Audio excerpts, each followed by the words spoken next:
Clear है? पक्का Thums up कर दो जिसको क्लियर है, फिर आगे चले हम। तो जिसको क्लियर नहीं है प्लीज रेज योर हैंड्स। चलो चलें। ये क्वेश्चन अच्छा, मैंने पिछली बार भी एक बात बताई थी, अगर दो पार्टिकल फेंके, एक को ज्यादा वेलोसिटी से फेंका, दूसरे को दूसरे ज्यादा कम वेलोसिटी से फेंका, कौन सर्कल ज्यादा जल्दी कंप्लीट कर लेगा साइक्लोट्रॉन में? तो दोबारा बोलना। दो पार्टिकल लिए, एक को आराम से फेंका, एक को ज्यादा वेलोसिटी से फेंका, कौन सर्कल ज्यादा जल्दी कंप्लीट करेगा साइक्लोट्रॉन में? ज्यादा वेलोसिटी। सोचो सोचो। सेम ही से करेंगे। क्यों सेम? क्यों क्यों सेम हो भाई? सोचो, दिमाग लगाओ थोड़ा।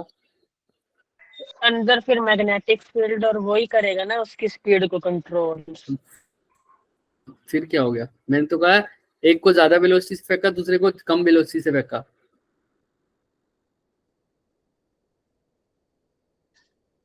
बताओ बताओ बताओ बताओ बताओ बताओ।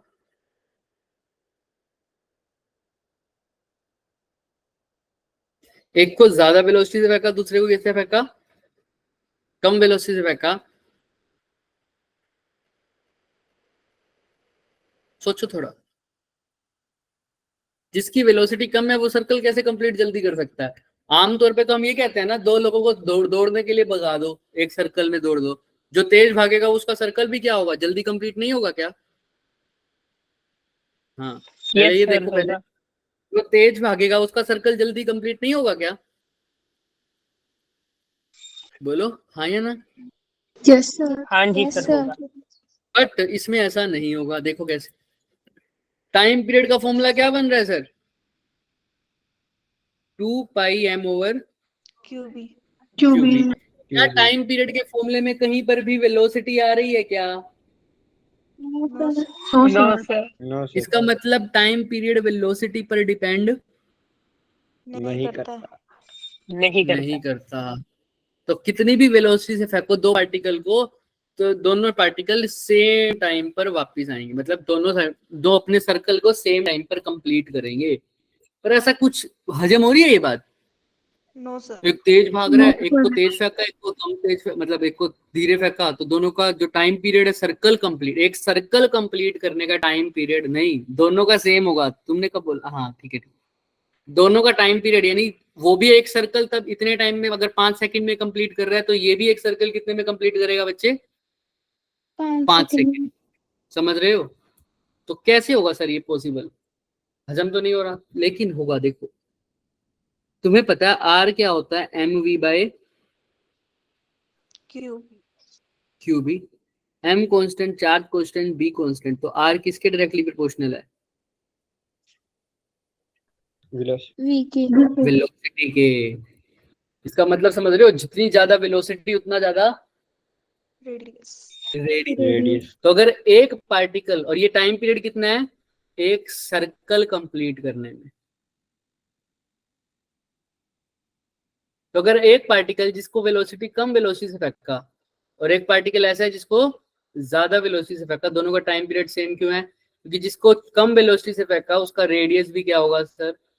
बड़ा कम होगा, क्योंकि तो उसका छोटा सर्कल कंप्लीट करेगा वो। जिसको वेलोसिटी ज्यादा दे दी वो सर्कल भी कैसा कंप्लीट करेगा? बड़ा। इसलिए टाइम दोनों को क्या लगेगा?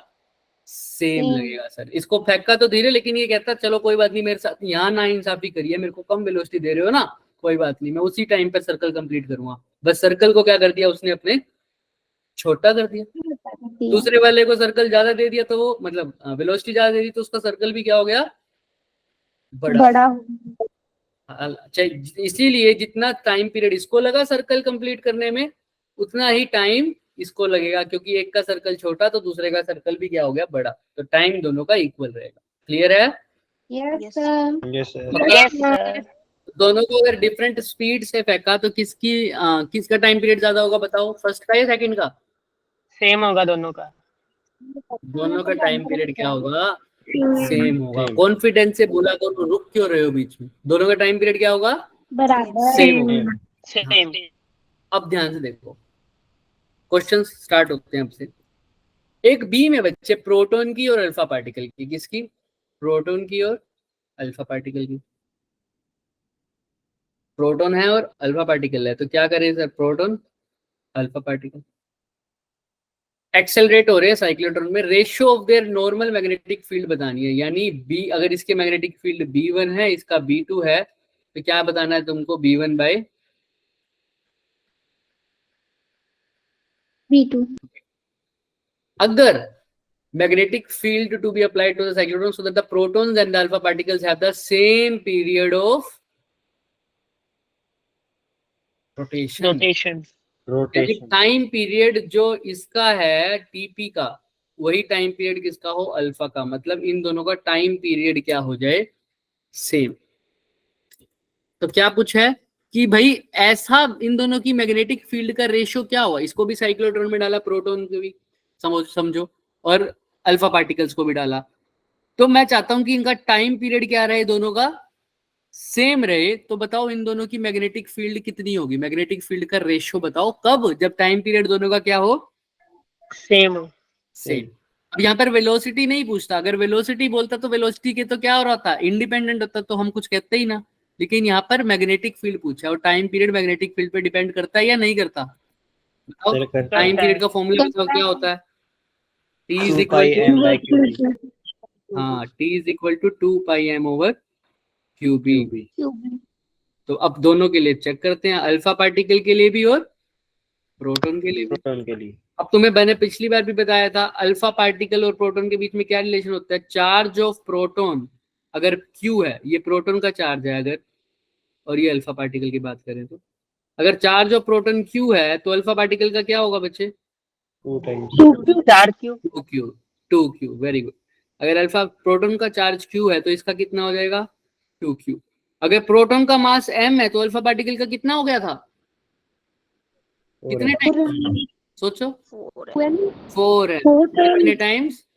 4m। याद रखना इस बात को, कभी गिवन ये होता है, कभी गिवन नहीं होता, लेकिन तुम्हें पता होना चाहिए। अल्फा पार्टिकल यानी हीलियम 2 पॉजिटिव, याद है ना? हीलियम 2 पॉजिटिव, याद है सबको? Yes, sir. Yes sir. तो देखो, अगर प्रोटॉन अल्फा पार्टिकल का, मैं बोल देता हूँ बार बार अगर जिसको याद नहीं है, अल्फा पार्टिकल का मास डबल होता है, सॉरी 4 टाइम्स होता है। किससे? Beta particle. प्रोटॉन के मास, प्रोटॉन के मास से। और अल्फा पार्टिकल का चार्ज कैसा होता है? 2 टाइम्स कितना होता होता है है? Proton. 2 Two times times of double proton. होता है, 2 टाइम्स होगा। किससे? Charge on proton. प्रोटॉन के चार्ज। प्रोटॉन के। समझ रहे हो इस बात को? Yes sir.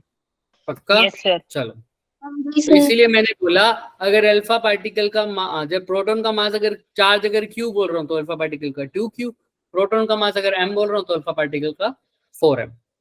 क्लियर है? Yes sir. बाकी सबको? Yes sir. Yes sir, clear है। तो आओ, ये तो लिख ही रखा है यहाँ पे। अब बस टाइम पीरियड की बात कर रहे हैं ना, और मैग्नेटिक फील्ड, दोनों के लिए टाइम पीरियड का फॉर्मूला लिख लेते हैं, और क्या ही करना है। इसके लिए टाइम पीरियड का फॉर्मूला लिखूंगा, फॉर्मूला तो यही रहेगा टाइम पीरियड का, 2 pi m over QB। m की जगह कौन किसका m होगा? अल्फा पार्टिकल का। QB किसका होगा? अल्फा पार्टिकल का। ऐसे इसका टाइम पीरियड लिख देते हैं। 2 पाई m किसका होगा? प्रोटॉन का। QB किसका होगा? प्रोटॉन का। और ये भी देख लो, फॉर्मूला सेम है क्या? सही है क्या? देख लो पहले तो। मैंने दोनों के लिए किसका फॉर्मूला लिख दिया बच्चे? टाइम पीरियड का। मैंने बोला टाइम पीरियड लिखता हूं तो फॉर्मूला क्या आता है? 2 पाई m ओवर QB। तो मास, अगर अल्फा पार्टिकल का टाइम पीरियड लिख रहा हूं तो मास भी किसका लूंगा? Alpha particle. चार्ज भी किसका लूंगा? अल्फा का। और मैग्नेटिक फील्ड तो वही है, मैग्नेटिक फील्ड को बोल दी अल्फा का अभी। हाँ अल्फा का, तो इसको लिख देते हैं B अल्फा, और ये लिख दूं BP। क्लियर है? Yes sir. यस। ठीक है। यस। तो अब बस दोनों को क्या चाहिए? इसकी रेशो चाहिए ना। अब मेरे को पता है दोनों का टाइम पीरियड तो क्या है सर? सेम। सेम है। दोनों का टाइम पीरियड सेम है, यानी दोनों की लेफ्ट हैंड साइड सेम है, तो राइट हैंड साइड भी क्या होनी चाहिए? Same same. इसको किसके इक्वल लिख दूं? 2 pi m alpha by q alpha by b alpha B alpha किसके इक्वल हो जाएगी बच्चे? 2 पाई 2 पाई m। m हाँ, p तो प्रोटॉन को किसके इक्वल रखूं? अगर ये m मान लिया मैंने, अल्फा का मास क्या मान लिया बच्चे अब? m, तो प्रोटॉन का मास कितना हो जाएगा? या उल्टा लिख दो? हाँ, या उल्टा लिख दे तो ज्यादा अच्छा नहीं रहेगा? पहले प्रोटॉन का लिख लेते हैं, यस सर। ऐसे Yes, लिख sir. लेते हैं। टाइम इसका क्या हो जाएगा? इसको मैं लिख भी देता हूँ पहले, चलो। इसका तो मान लिया m, चार्ज इसका q और मैग्नेटिक फील्ड bp, ठीक है। उसके लिए लिखते हैं वाओ 2 पाई का 2 पाई। अगर प्रोटॉन का मास m है तो अल्फा पार्टिकल के लिए क्या लिख दूं? m। 4m। q, अगर प्रोटॉन का q है तो अल्फा पार्टिकल का क्या हो जाएगा? 2q 2q, और साथ में b अल्फा। अब दोनों का लेफ्ट हैंड साइड इक्वल है तो राइट हैंड साइड भी इक्वल होनी चाहिए, यानी किसको इक्वेट कर दूं? 2 pi into 4m multiply by में 2q मल्टीप्लाई बाय में b ऑफ अल्फा। क्लियर है क्या? यस तो क्या लिखूं? बोलो, तुम बोलो। 2 pi m upon q.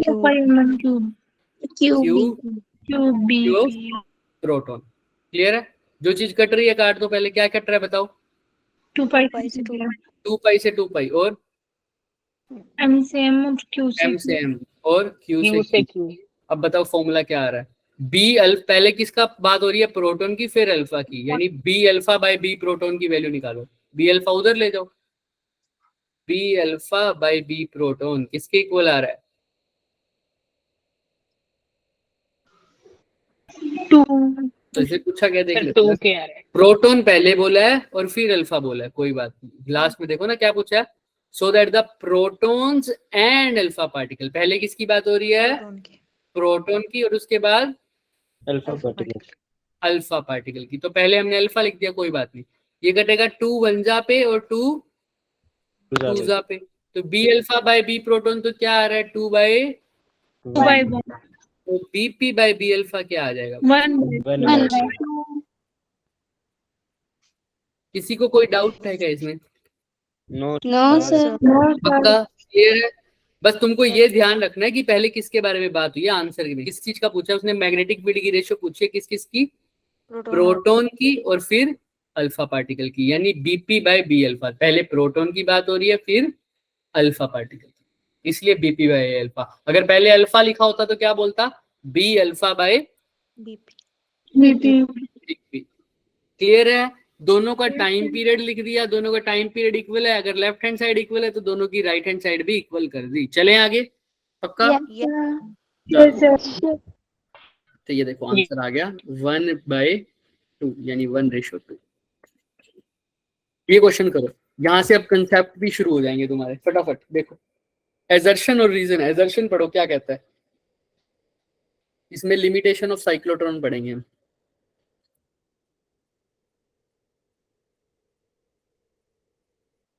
क्या बोल रहा है पहले लाइन में? एजर्शन में कौन बताएगा मेरे को क्या बोल रहा है? कौन है वो ब्रेव बच्चा जो बोलेगा? सर बताओ बच्चे, बताओ। विवेक बताओ, केशव बताएगा फिर उसके बाद। सर इसमें बताया गया है कि जो साइक्लोट्रॉन होता है वो हैवी चार्ज पार्टिकल्स को एक्सेलरेट करने के लिए यूज किया जाता है, जैसे कि प्रोटॉन है ना। प्रोटॉन। हाँ, लेकिन उसके बाद क्या बोला? इट इज नॉट सुटेबल, मतलब ये सुटेबल नहीं होता है accelerating light charge particles such as electrons, मतलब ये इलेक्ट्रॉन्स को एक्सेलरेट करने के लिए सुटेबल नहीं होता है। ठीक है। अब रीजन में देखो क्या बता भाई, ये क्या बोल रहा है? पहले तो सुनो मेरी बात।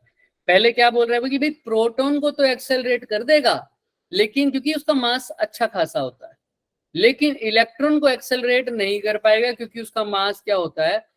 कम होता कम होता है। क्या ये बात सही है?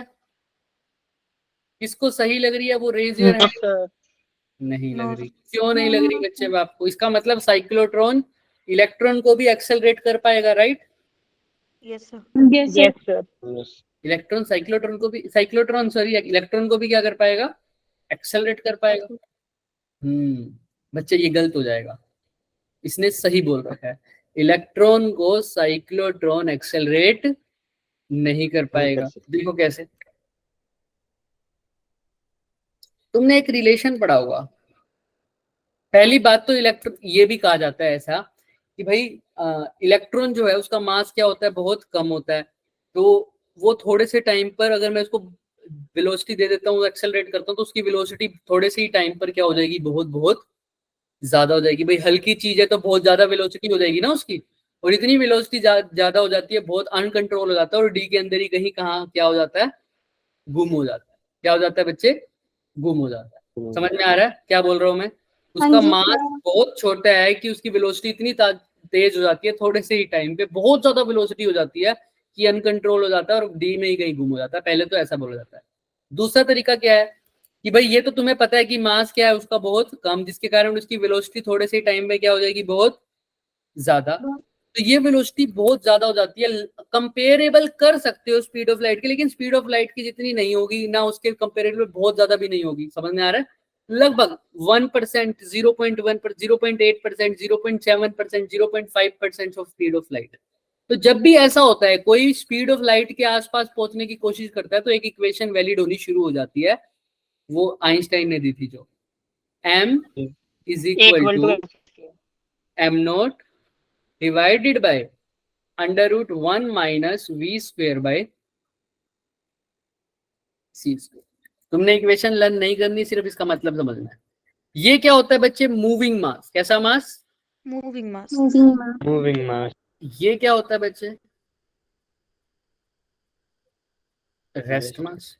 वो क्या है, मूविंग मास। रेस्ट मास मतलब भाई रेस्ट पे ही है। जो मूविंग मास क्या होता है, जब वो अच्छी खासी वेलोसिटी से चल रहा है तो उसका मास पे इफेक्ट पड़ जाता है, वही मास की, उस मास को क्या बोल देते हैं हम, मूविंग मास। ठीक है, अब ध्यान से देखो, अगर मैं ये वेलोसिटी क्या है, जिस वेलोसिटी से मेरा इलेक्ट्रॉन चल रहा है अभी, या कोई भी पार्टिकल चल रहा है, अभी इलेक्ट्रॉन है, और ये c क्या होता है, speed of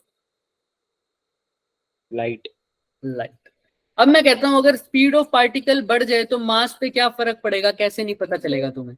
speed of particle अगर क्या हो जाए, बढ़ जाए, तो बताओ मास, जो मूविंग मास है पार्टिकल का, घटेगा या बढ़ेगा, कैसे बताओगे? कम होगा। घटेगा। लग रहा है ना तुम्हें घटेगा, लेकिन ऐसा नहीं होता। बढ़ने लगेगा। देखते हैं, आओ। स्पीड ऑफ लाइट के बढ़ने से, मतलब स्पीड ऑफ पार्टिकल के बढ़ने से पता चलना है ना, तो हम एक बार स्पीड ऑफ लाइट को बहुत ज्यादा बोल देते हैं। बहुत ज्यादा मतलब कितना ही बढ़ सकता है, ज्यादा ज्यादा स्पीड ऑफ लाइट के कंपैरिजन में स्पीड ऑफ जितना ही बढ़ सकता है, ज्यादा से ज्यादा कोई भी चीज ज्यादा ज्यादा कितनी बढ़ सकती है, स्पीड ऑफ लाइट की जितनी। तो एक बार इस इक्वेशन में मान के चलो कि v को एक बार c के इक्वल रख दो, एक बार सपोज, तो देखना m की वैल्यू क्या आ रही है। नीचे वाली टर्म क्या हो जाएगी अगर v और c इक्वल हो जाएंगे, तो जीरो। चीज को जीरो से डिवाइड कर रहा हूं तो आंसर क्या आएगा, इन्फिनिट। देखो मूविंग मास क्या हो गया, इनफाइनाइट, और इनफाइनाइट हो गया मतलब मास बढ़ गया या घट गया, बढ़ गया।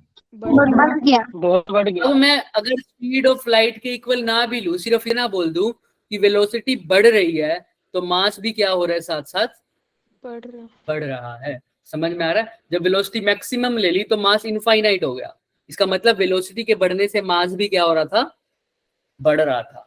अगर ऐसा ना होता तो वेलोसिटी मैक्सिमम पर मास क्या हो जाता, जीरो हो जाता ना, तब मैं बोलता कि वेलोसिटी बढ़ने से मास क्या हो रहा है, कम हो रहा है। समझ में आ रहा है? अभी क्या हो रहा है, वेलोसिटी को बढ़ाया, पार्टिकल बहुत तेज जब भी चलने लग जाएगा ना स्पीड ऑफ लाइट के कंपैरिजन, तो उसका मास भी क्या होने लग जाता है बच्चे, धीरे धीरे बढ़ने लग जाता है। समझ में आ रहा है? उसका मास भी क्या होने लग जाता है, बढ़ने लग जाता है। इसको आइंस्टाइन ने बताया। समझ में आ जाएगी सबको? याद रखेंगे अब, जब पार्टिकल की वेलोसिटी बहुत, ये नहीं कि मैं अगर 50 किलोमीटर पर आवर से भाग रहा हूँ, अब 100 किलोमीटर पर आवर से भागूंगा तो मेरा मास बढ़ जाएगा, नहीं। ये कब होगा, जब वेलोसिटी किसके कंपेरेबल होने लग जाएगी, स्पीड ऑफ लाइट। हाँ, तो मास बढ़ने लग जाएगा जब वेलोसिटी बढ़ने लग जाएगी। तो इलेक्ट्रॉन के केस में भी ऐसा मान सकते हो कि हो सकता है कभी कभी, लेकिन और भी पार्टिकल्स होते हैं, ये सिर्फ इलेक्ट्रॉन तक सीमित नहीं है। मैं एग्जैक्टली बोलूं तो उन पार्टिकल्स को बोलते हैं रिलेटिव स्टिक पार्टिकल। क्या बोलते हैं बच्चे, रिलेटिविस्टिक पार्टिकल। उनमें ऐसा होता है, उनकी वेलोसिटी स्पीड ऑफ लाइट के कंपैरिजन में चली जाती है, जिसके कारण उनका मास क्या हो जाता है, बढ़ जाता है। और मास बढ़ जाने से अब क्या होगा सर, अगर मास भी बढ़ गया तो हमें क्या, साइक्लोट्रॉन को क्या दिक्कत हो गई, देखो साइक्लोट्रॉन का हीरो कौन था, जिसके कारण सबसे इंपॉर्टेंट था काम, सोचो कौन था साइक्लोट्रॉन में सबसे महान, नहीं सर चार्ज ऑसिलेटर होता, चार्ज स्केलर नहीं, स्केलर तो नहीं बोलना चाहिए मेरे को, स्केलर तो है लेकिन स्केलर और वेक्टर से इसका कोई रिलेशन नहीं है, सॉरी, लेकिन चार्ज का कोई फर्क नहीं पड़ता, इनवेरिएंट रहता है, ठीक है। इनवेरिएंट का मतलब चेंज नहीं होता, स्पीड ऑफ लाइट, ये हमने बुद्धिमान बच्चों देखो अब आंसर आ गया, ये हमने इलेक्ट्रोस्टैटिक्स में पढ़ा था, चार्ज इज इनवेरिएंट, स्पीड बढ़ाने से चार्ज पे कोई फर्क नहीं पड़ता, मैंने कोरोना का एग्जांपल दिया था, याद आया, इनवेरिएंट जब सर पहला लेक्चर था ये, क्या कि स्पीड ऑफ लाइट के कंपैरिजन चार्ज पहुंच जाएगा तो उसका कोई फर्क नहीं पड़ेगा, क्लियर है, हाँ या ना, चलो आओ अब एक बारी यहाँ पर आओ, तो रिलेटिविस्टिक पार्टिकल है, अभी हम इलेक्ट्रॉन की बात कर रही थी, भाई मास के बढ़ने से ऐसा क्या फर्क हो गया, मैंने बोला कि साइक्लोट्रॉन का हीरो कौन है, साइक्लोट्रॉन में सबसे इंपॉर्टेंट काम किसका है, कौन सी डिवाइस का, ऑसिलेटर का ओसिलेटर का, वेरी गुड, किसका काम है सर सबसे ज्यादा, ओसिलेटर का, क्योंकि अगर वही सर टर्मिनल्स को क्या नहीं करेगा, रिवर्स नहीं करेगा, तो क्या एक्सेलरेशन हो पाएगा क्या, नो सर जैसे ही इलेक्ट्रॉन ना बाहर निकले उसी टाइम ओसिलेटर ने टर्मिनल पॉजिटिव को क्या कर देना है वापस से, नेगेटिव और नेगेटिव को पॉजिटिव, अगर यानी फ्रीक्वेंसी जो थी इलेक्ट्रॉन के घूमने की और जो ओसिलेटर की थी वो क्या रहनी चाहिए थी, सेम सेम, लेकिन और फ्रीक्वेंसी का फॉर्मूला तुम्हें पता भी है, अभी अभी तुम पढ़ के आए हो, Q B over 2 B 2 pi, M 2 pi R देखो सब कुछ सेम है, मास अगर बढ़ गया तो फ्रीक्वेंसी क्या हो जाएगी, घट जाएगी। घट जाएगी। कम इलेक्ट्रॉन के केस में मास क्या हो गया था, इतनी स्पीड हो गई थी कि मास क्या हो गया था, बढ़ गया बढ़ गया था, तो फ्रीक्वेंसी क्या हो गई थी, घट गई। घट जाएगी, और फ्रीक्वेंसी घट गई, भाई पहले दोनों का जब हमने डाला साइक्लोट्रॉन के अंदर तो हमने एस्टिमेशन लगाया कि इसकी फ्रीक्वेंसी जो है इसकी फ्रीक्वेंसी के इक्वल रख दी, ओसिलेटर को भी कह दिया भाई ये इतने टाइम पे चक्कर लगाता है, इसकी फ्रीक्वेंसी ये है, तो तू भी तब अपनी पोलैरिटी को क्या करती हो, रिवर्स करती हो, राइट। अभी तो इनकी फ्रीक्वेंसी क्या है दोनों की, ओसिलेटर की और रेवोल्यूशन की फ्रीक्वेंसी, घूमने की फ्रीक्वेंसी दोनों की क्या है बच्चे, सेम सेम है। अब क्या हुआ, इलेक्ट्रॉन ने बीच में दगाबाज कर दिया, दगाबाजी क्या कर गया, या इलेक्ट्रॉन की बात ना करूं, रिलेटिविस्टिक पार्टिकल की बात करूं जो डाला मैंने, उसने क्या कर दिया, उसकी स्पीड इतनी तेज होगी कि अब ये क्या हो गया, इसका मास क्या हो गया, बताओ, इसका मास क्या हो गया, बढ़ गया, सब बोलेंगे भाई इसका मास क्या हो गया, बढ़ गया, बढ़ गया। और जैसे ही इसका मास बढ़ गया इसकी फ्रीक्वेंसी क्या हो जाएगी, कम हो जाएगी। कम हो जाएगी। लेकिन क्या ओसिलेटर को ये बात बताई गई है क्या फ्रीक्वेंसी कम करनी है, नो सर ओसिलेटर तो उसी फ्रीक्वेंसी से घूम रहा है, इसकी फ्रीक्वेंसी कम होगी, यानी पहले ये 4 चक्कर के बाद बाहर आ रहा था, अब 3 चक्कर के पहले ही बाहर आ रहा है, मतलब सपोज करो चक्कर नहीं बोलूंगा, पहले ये जिस टाइम पे बाहर आ रहा था क्या उसी टाइम पे अब बाहर आ रहा है क्या, क्योंकि इसकी No, फ्रीक्वेंसी sir. तो चेंज हो गई, तो अभी ये बाहर ही नहीं आया और इसने टर्मिनल को क्या कर दिया, रिवर्स कर दिया, ये ऐसा समझो ये बाहर आ गया और अभी तक इसने टर्मिनल को रिवर्स ही नहीं किया, नहीं गया तो क्या एक्सेलरेट हो पाएगा अब, नो मेरे सर रिलेटिविस्टिक पार्टिकल नहीं, तो एक्सेलरेशन ही नहीं हो पाएगा तो ढंग से मेरा काम नहीं कर पाएगा, इसीलिए रिलेटिविस्टिक पार्टिकल में ये दिक्कत रहती है, क्लियर है, क्यों, क्योंकि उसकी स्पीड अंदर जाके इतनी बढ़ जाती है, पहले तो हम तो अपने तरीके से सही रखते हैं कि दोनों की फ्रीक्वेंसी सेम, लेकिन क्या होता है ये अंदर जाके क्या कर देता है, पंगे कर देता है, इसकी स्पीड बढ़ जाती है तो इसका मास कम हो जाता है, जिसकी वजह से इसकी फ्रीक्वेंसी भी क्या हो जाती है, कम हो जाती है, कम हो अब जाती इसकी फ्रीक्वेंसी कम होगी लेकिन ओसिलेटर की फ्रीक्वेंसी कम नहीं होती नहीं हुई, इसको तो किसी ने बताया ही नहीं, तो ये तो अपना चल रहा है आराम से, तो अब इन दोनों की फ्रीक्वेंसी सेम नहीं रह पाई जिसकी वजह से ये एक्सेलरेट नहीं कर पाया, और मैं कह देता हूं कि मेरा साइक्लोट्रॉन इस पार्टिकल को एक्सेलरेट नहीं कर पाता, क्लियर है क्या, यस सर। सर का सबको, किसी को कोई भी Yes, डाउट है sir. तो पूछो पहले, वरना थम्स अप करो फटाफट, चलो। तो पहली बात, अब असर्शन ट्रू है या रोंग है, पहले तो ये बताओ, ट्रू है सर ट्रू, मास कम है, इस वजह से इलेक्ट्रॉन को एक्सेलरेट नहीं कर पा रहा था। क्लियर है? चलो, तो एजर्शन इज ट्रू। अब रीजन पढ़ो, केशव पढ़ेगा रीजन। पढ़ो क्या लिखा हुआ। केशव सोने चला गया क्या? उसका वाईफाई चला गया होना सर। ठीक है, बाकी पढ़ो। कौन पढ़ेगा? रीजन पढ़ो फटाफट। हाँ जैसिका पढ़ेगी, जैसिका पढ़ो। रीजन बताया गया है कि ये ऐसा इसलिए होता है क्योंकि जो प्रोटॉन का चार्ज है वो ज्यादा होता है इलेक्ट्रॉन के चार्ज से। प्रोटॉन का चार्ज नहीं, प्रोटॉन का क्या? Charge specific charge. स्पेसिफिक। अब स्पेसिफिक चार्ज का मतलब क्या होता है, कौन बताएगा मेरे को? मैंने बताया हुआ है, स्पेसिफिक चार्ज मतलब म्यू। म्यू क्या बताया था मैंने? स्पेशल एक चीज बताई थी, जब चार्ज भी वेरी हो जाए, मास भी चेंज हो जाए, क्यू बाय एम। एम। हाँ, भूल गए हो सब कुछ। स्पेसिफिक चार्ज का मतलब क्या होता है? चार्ज बाय, बोल तो दो, charge by mass. Specific charge का मतलब क्या होता है बच्चे? Charge by mass. जिसका चार्ज बाय मास, जैसे भाई ये फॉर्मूला पढ़ा था ना, time period is equal to 2πm over QB. तो मैंने बोला था 2π को ऐसे का ऐसे ही रख दो, m को नीचे ले आओ, तो ये q बाय क्या बन जाएगा? क्यों बाय m। इसी को क्या बोला था? म्यू। और इसी को क्या बोलते हैं? Specific charge. चार्ज। ठीक है, याद रखोगे अब इसको? हाँ जी यस सर। स्पेसिफिक चार्ज मतलब q बाय m। क्यों तो वो बाय कहता है ऐसा इसलिए होता है क्योंकि प्रोटॉन का स्पेसिफिक चार्ज यानी प्रोटॉन का q बाय m ज्यादा होता है किसके कंपैरिजन में? इलेक्ट्रॉन की इलेक्ट्रॉन के। कंपैरिजन। हमने कहा चेक करते हैं। q बाय m प्रोटॉन का निकालते हैं पहले, तो चार्ज भी प्रोटॉन का और मास भी प्रोटॉन का। प्रोटॉन का। ऐसे ही किसका निकाला? इलेक्ट्रॉन का। तो चार्ज भी इलेक्ट्रॉन का और मास भी इलेक्ट्रॉन का। भाई प्रोटॉन का चार्ज ले लो चाहे इलेक्ट्रॉन का चार्ज ले लो, चार्ज तो दोनों का क्या है?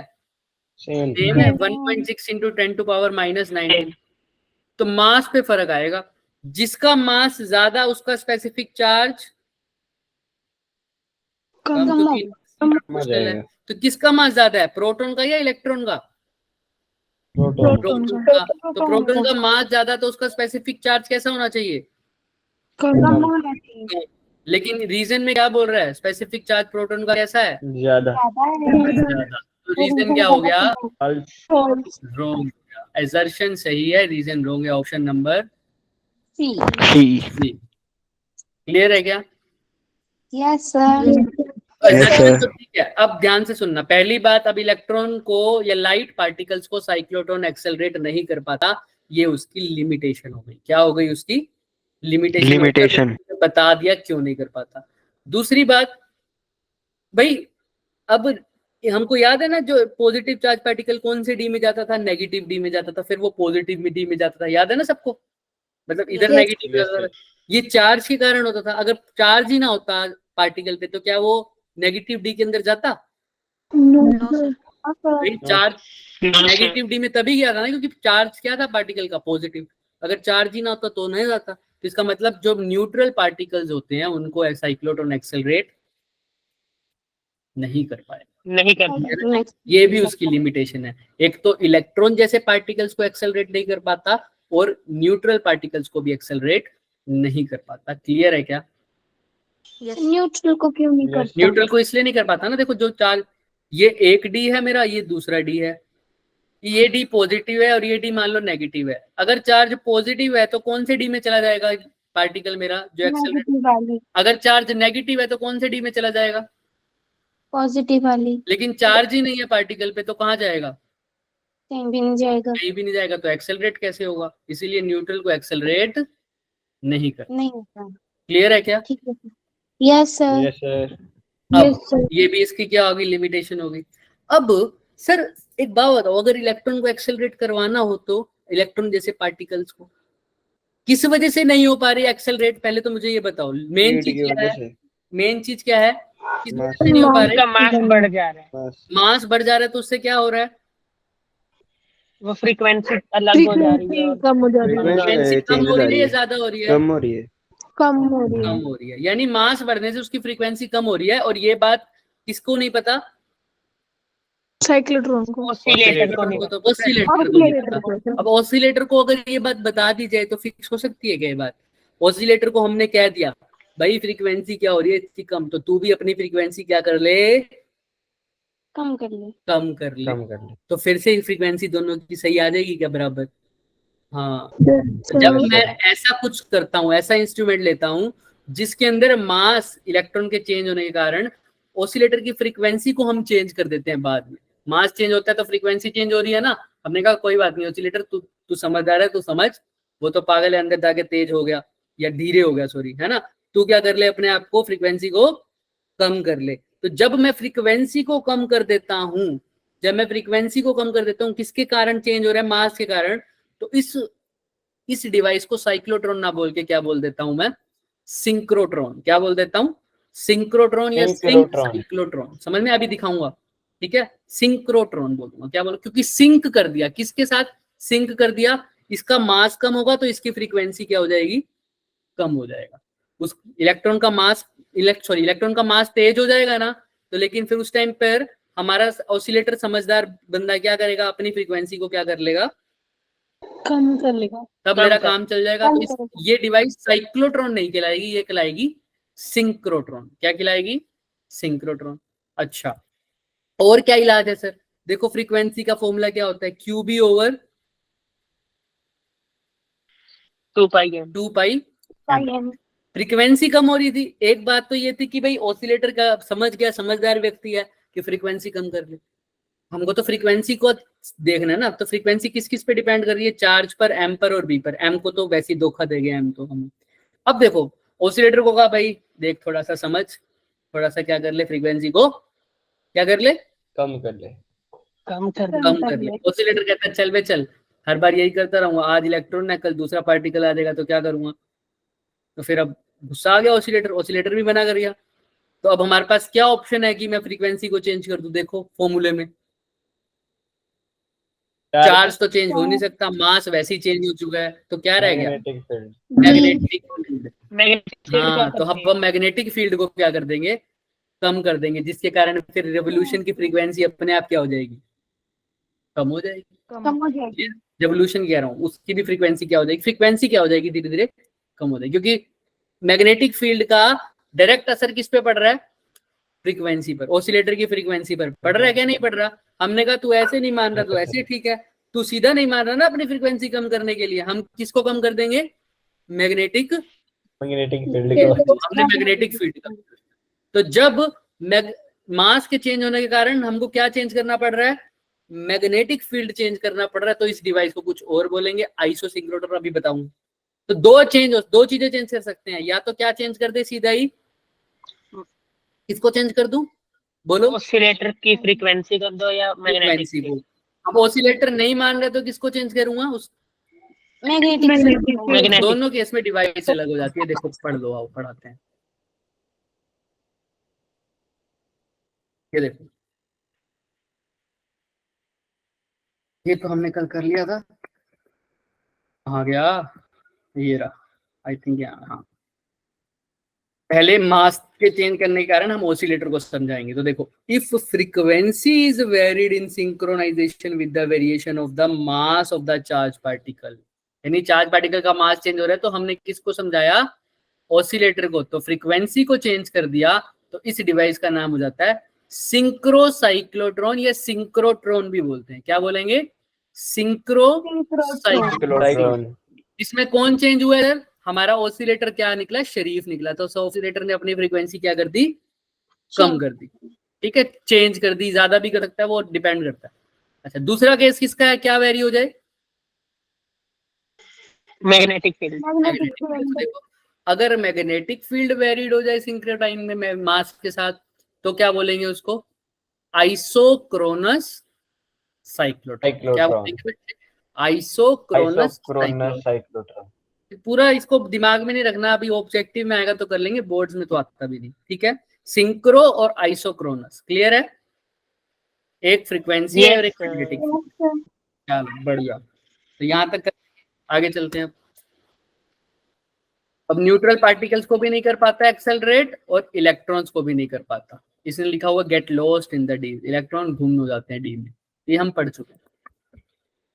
अच्छा, जब दोनों की फ्रीक्वेंसी मैच हो जाती है उस प्रोसेस को, वैसे उस फिनोमिना को एक चीज बोल देते हैं रेजोनेंस। क्या बोल देते हैं?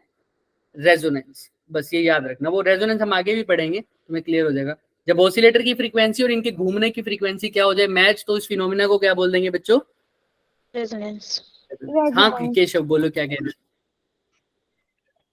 गलती कर रहा है। केशव कुछ पूछ रहे हो क्या? चलो ठीक है।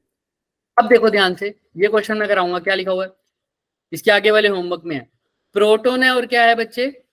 अल्फा पार्टिकल है। क्या है? प्रोटॉन है और कौन है? Alpha particle. Alpha particle. दोनों का मास का रेशो दे रखा है कितना? 1:4 और 1:2। 1:4 और 1:2। 2। तो ये तो हम करा है ना ऐसा क्वेश्चन शायद। Yes sir. अच्छा पीरियड था उसमें, इसमें पीरियड था, इसमें आर की वैल्यू पूछी है। ठीक है, तो पी का वैल्यू क्या है? 1/4 और मतलब क्या दे रखा है? 1/4 मैं तुम्हें दोबारा बता दूं, प्रोटॉन दे रखा है और अल्फा पार्टिकल दे रखा है। Mass of proton by mass of alpha particle कितनी रेशो है ये? पहले प्रोटॉन है फिर अल्फा पार्टिकल है, कितना रेशो दे रखा है? 1/4। 1/4। और ऐसे ही charge of proton by charge of alpha particle कितना दे रखा है? 1/2। 1/2। क्लियर है क्या सबको? यस। ठीक है। अब वो क्या पूछ रहा है, अगर मैग्नेटिक फील्ड को हमने डाला और दोनों का पोटेंशियल डिफरेंस क्या है? V। दोनों के लिए सेम है, प्रोटॉन के लिए भी और इसके लिए भी। अगर मैग्नेटिक फील्ड मैंने सेटअप किया दोनों के लिए सेम, कितनी वैल्यू है? B। तो B भी क्या है? दोनों के लिए सेम है, V भी दोनों के लिए सेम है। तो बताओ दोनों के रेडियस की रेशो, यानी RP बाय R अल्फा। निकाल। कौन सा फॉर्मूला लगाओगे? मैंने सारे फॉर्मूले करवा रखे हैं। अब पोटेंशियल डिफरेंस दे रखे हैं तो कौन सा फॉर्मूला लगेगा? कौन बताएगा? mv/qp। आर का वैसे फॉर्मूला क्या होता है? कौन बताएगा? mv by QB. क्यूबी। दूसरा फॉर्मूला क्या होता है? P by P by QB. Under root तीसरा mv/2mk/qp। के अलावा root 2 mv under root QB. 2m के की जगह क्या लिख? 2m V Q by Q. QV। ये वाला फॉर्मूला लग जाएगा। क्यों? क्योंकि यहाँ पर पोटेंशियल डिफरेंस गिवन है, तो ये पे पोटेंशियल डिफरेंस वाला यही फॉर्मूला है ना? Yes sir. यही लगा देते हैं, तो यही लगा देते हैं। आओ प्रोटॉन के लिए लिखते हैं पहले, अंडर रूट 2m, Q की जगह क्या लिख दूंगा? Q ऑफ प्रोटॉन, और V तो दोनों के लिए सेम है, डिवाइडेड बाय QB की जगह, यानी Q ऑफ प्रोटॉन और B सेम है। क्या यही आ जाएगा? क्या सेम फॉर्मूला? बोलो हाँ या ना। Yes sir. ऐसे ही अल्फा पार्टिकल के लिए लिखना, क्या लिखोगे? √2mq alpha v। R alpha क्या होगा बताओ?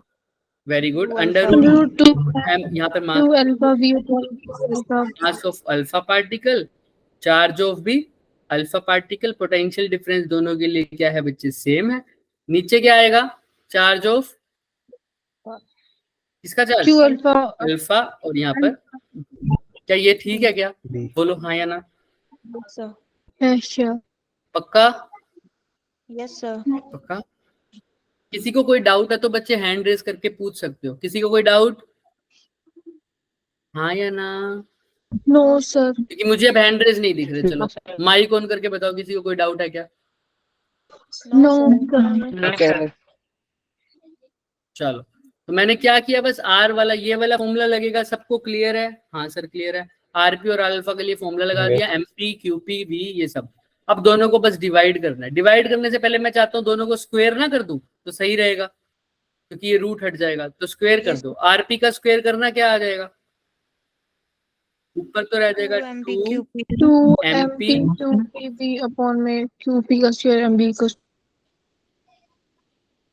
यही बन जाएगा क्या? Yes sir. तो एक क्यूपी से एक क्यूपी कट गया, तो आरपी स्क्वायर किसके इक्वल आ जाएगा बताना? 2mp pv upon qp over QP b square.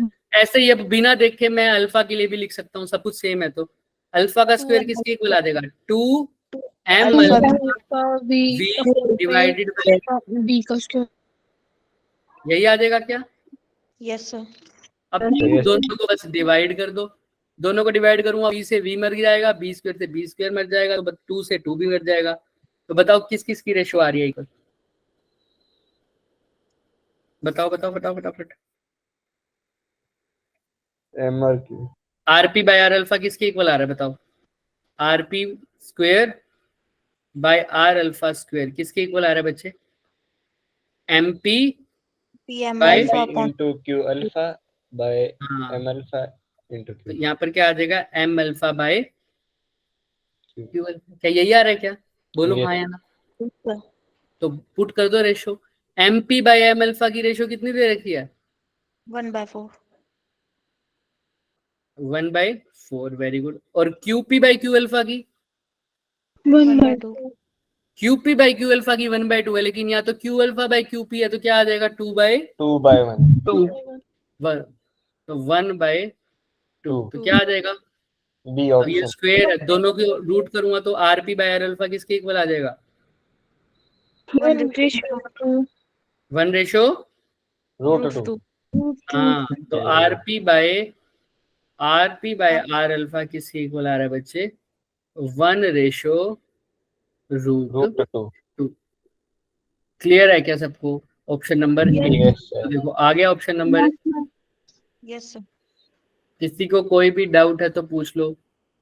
No sir no sir. I think आसान था क्वेश्चन, तो ये तो हमने कर लिए। अब तुम्हें पता है आर का फॉर्मूला कब कैसे लगाना है, चाहे कितने ही पार्टिकल भेज दो, लगा लोगे अब? बोलो हाँ या ना। Yes sir. चलो बढ़िया। क्वेश्चन दिखाओ कौन सा क्वेश्चन बच्चे? ये वाला? सर, जो पिछली बार आपने होमवर्क में दिया था, आपने वो डिस्कस करने हैं। ये वाला? जो मैंने बोला था लास्ट में डिस्कस करेंगे वो? Yes sir. हाँ जी सर। हाँ वो करते हैं। तो ये वाला होमवर्क भी होगा आज के लिए, ठीक है? अच्छा टाइम हो गया क्या नेक्स्ट क्लास का? नहीं सर सर 8 है मिनट अभी 8 मिनट है। सर अभी 23 मिनट है। क्लास कितने बजे होती है? 7:30 होती है ना? 7:30 7:15 होती है। 7:15। 7:15 तो यार ये वाले टॉपिक्स करवाने थे मेरे को तो। करा लो सर करा लो हमारे करा दो सर। 8 मिनट में हो तो नहीं? सर 8:30 तक ले लो क्लास। यस भाग जाएंगे भाई, भाग जाएंगे, देखना अभी। सर हम नहीं भागेंगे। नहीं भागते सर नहीं नहीं नहीं। चलो पहले तुम्हारा वो क्वेश्चन थोड़ा सा क्लियर कर दे, वो रह जाएगा, वो ज्यादा जरूरी है। इसमें क्या कह रहा था बच्चे ये कि स्मॉल्स, मैं हिंट दूंगा इस क्वेश्चन का, देखना। मास m है, ये पार्टिकल का मास m है, चार्ज q है, ये रेस्ट से इस वर्टिकल सर्कल पे जाएगा, दिख रहा है ऐसे झूले खाता हुआ, दिख रहा है हाँ या ना? Yes sir. ठीक है, ये डिस्टेंस दे रखे r, ये भी कितना होगा सर? r होगा, क्योंकि सर्कल का रेडियस तो हर पॉइंट पे सेम होगा ना, ये कुछ को घुमाओगे तो सर्कल ऐसा ही बनेगा ना। तो चाहे ये मान लो चाहे ये मान लो, दोनों क्या होंगे? उसके रेडियस होंगे या नहीं होंगे? हाँ बोलो या ना बोलो? यस सर हूँ। दोनों रेडियस होंगे, ठीक है। तो ये भी आर हो गया सर। अब there exist a uniform magnetic field, हमने कहा ठीक है मैग्नेटिक फील्ड है। अभी मैग्नेटिक फील्ड कहाँ है? बाहर की तरफ है, बाहर की तरफ, ठीक है। Maximum force exerted by the track, कौन सी फोर्स बतानी है?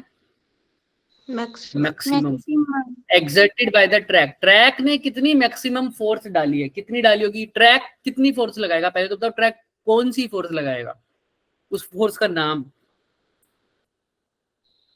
बॉल के ऊपर ट्रैक कौन सी फोर्स लगाएगा बताओ? इसी पॉइंट पे देख लो, जब ट्रैक, मान लो बॉल मेरी यहाँ है, तो बताओ ट्रैक कौन सी फोर्स लगा रहा है इस रेड बॉल पे? सेंट्रीपिटल।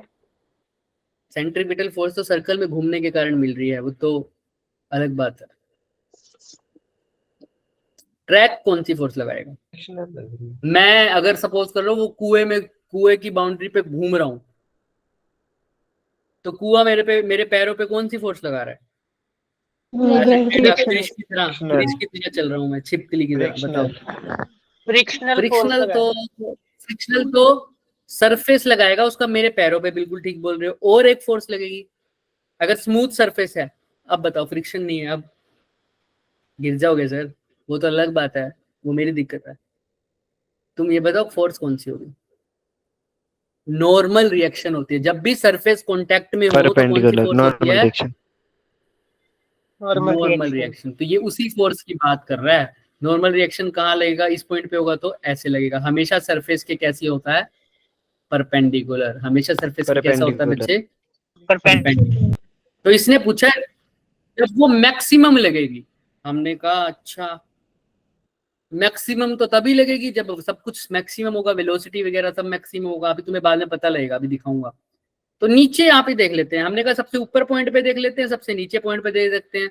और जब ऊपर पॉइंट पे होगा तो इसके पास कौन सी एनर्जी होगी, सिर्फ पोटेंशियल एनर्जी। सोचो किसी एक हाइट पे पड़ा है और रेस्ट, और जब वो नीचे आने वाला होगा, जस्ट नीचे रुकने से पहले उसके पास कौन सी वेलोसिटी होगी, कौन सी एनर्जी होगी, काइनेटिक एनर्जी। तो मतलब जितनी काइनेटिक, जितनी पोटेंशियल एनर्जी कम हो रही है वो किसमें गेन हो रही है, काइनेटिक एनर्जी।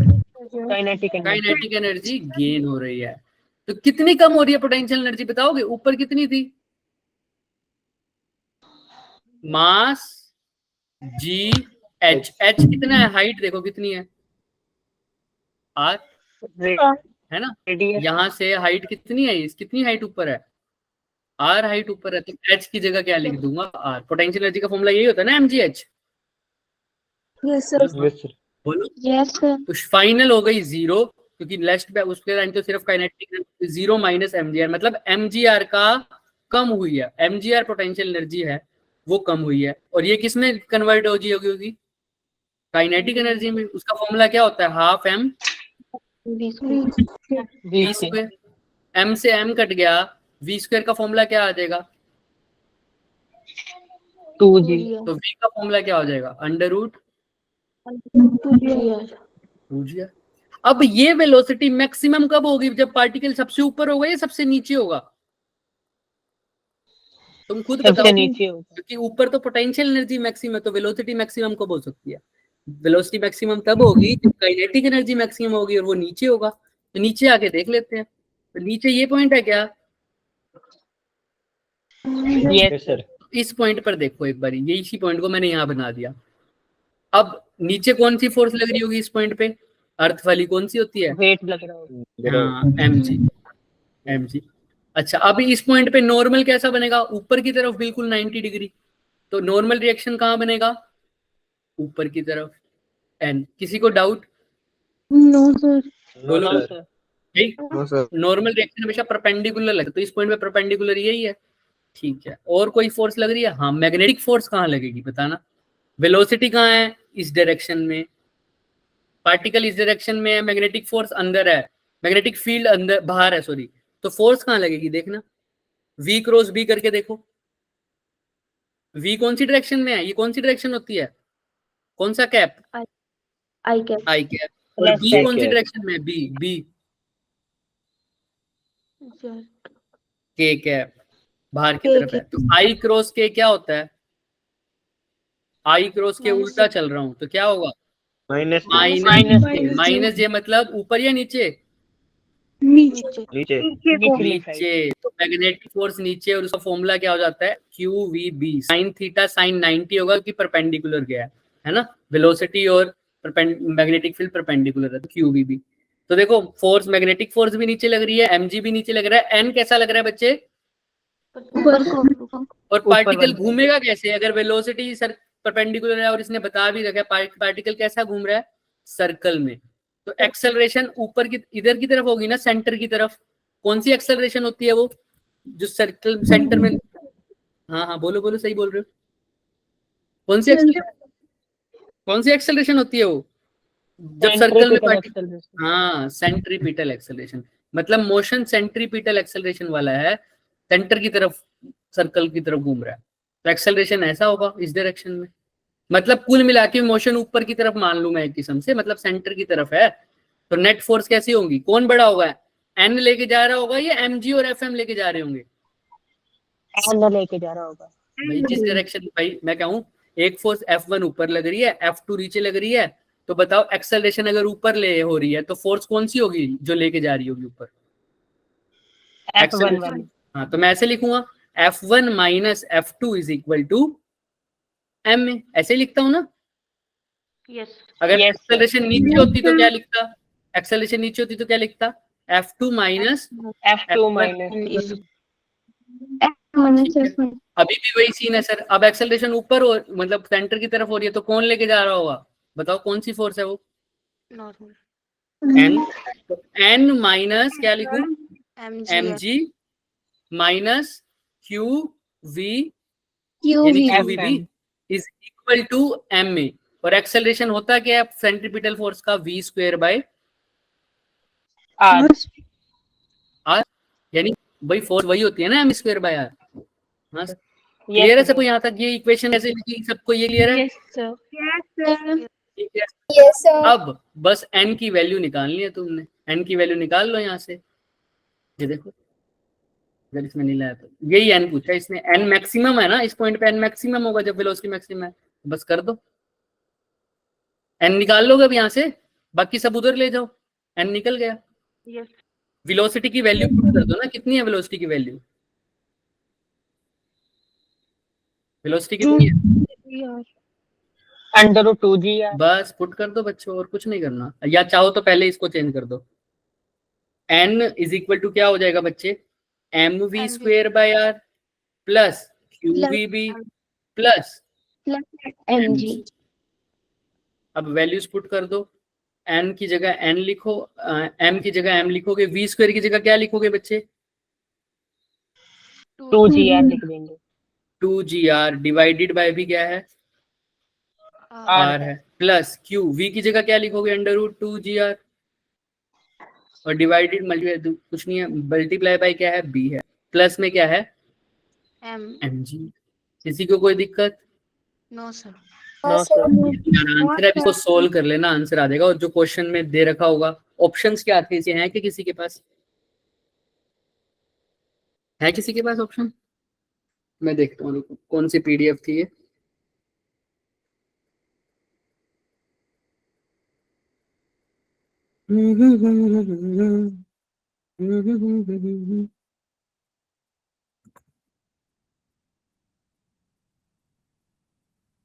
ये पीडीएफ में भेजा था ना मैंने? हाँ, तो इसका आंसर, इसमें आंसर ही नहीं दे रखा, ऑप्शन भी नहीं है। अच्छा मैंने ऑप्शन नहीं दिए थे क्या इसके? कोई बात नहीं, ये आ गया तुम्हारा आंसर। क्लियर है सबको? Yes sir. यस सर एन Yes, कैसे sir. निकाल दिया मैंने? अगर एन मैक्सिमम ना होता तो भी तो इसने मैक्सिमम पूछा था, तो सर हम भी क्या करते? मैक्सिमम वेलोसिटी के कंसीडर इस केस में यहाँ पर कंसीडर किया ना, हम यहाँ पे ना कंसीडर करके यहाँ पर कंसीडर करते। क्लियर है? तो एन के भी दो कंपोनेंट होते, या एम के एन को वैसे ही लिख दो परपेंडिकुलर। अब मैग्नेटिक फील्ड कैसे लगता? हमेशा नीचे की तरफ। इसके दो कंपोनेंट हो जाते, अगर ये थीटा है तो ये हो जाता है mg cos थीटा, और इसके परपेंडिकुलर Cos वाला theta. क्या हो जाता है mg, Sin और theta. यहाँ पर लगा क्या हुआ है? n, तो n mg sin थीटा के साथ रिलेट करते हैं।